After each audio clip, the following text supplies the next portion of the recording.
Every city has its pros and cons. Today we're going to be going over the cons of living in Clearfield, Utah. 3 things I hate about Clearfield.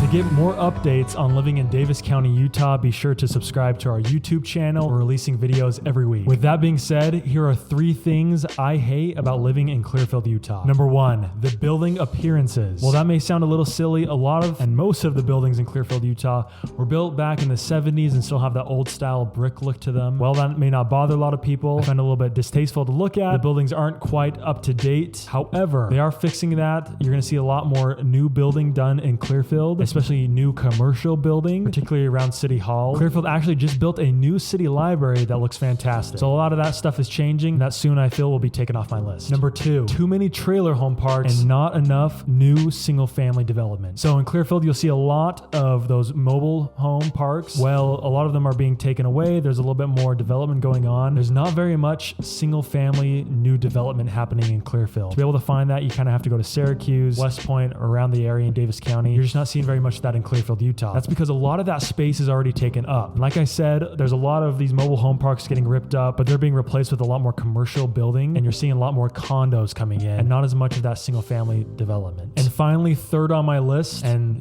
big foodies are gonna appreciate this, not enough restaurants in Clearfield, Utah. Clearfield's a pretty big city. Not enough restaurants. To find those, you're gonna have to go to Clinton, Layton. In Clearfield, you'll see some of those big chain fast food joints, Wendy's, McDonald's. You'll also find Rancheritos, which is a big favorite of mine. But you will not find those restaurants where you can sit down, enjoy a meal. There's very few of those. The one I can think of that's really popular is a Philly cheesesteak restaurant located right next to City Hall, which is fantastic. But other than that, not a whole lot of places to go sit down with the family and eat at. Like I said, no city's perfect. Lived in Clearfield, Utah growing up for a large part of my life. If you want to join in, comment below. Tell me what you don't like about living in Clearfield. Maybe dispute what I said and mention how you like that. Maybe you like that there's not a ton of new development going on. Be sure to comment below and let us know. Thanks.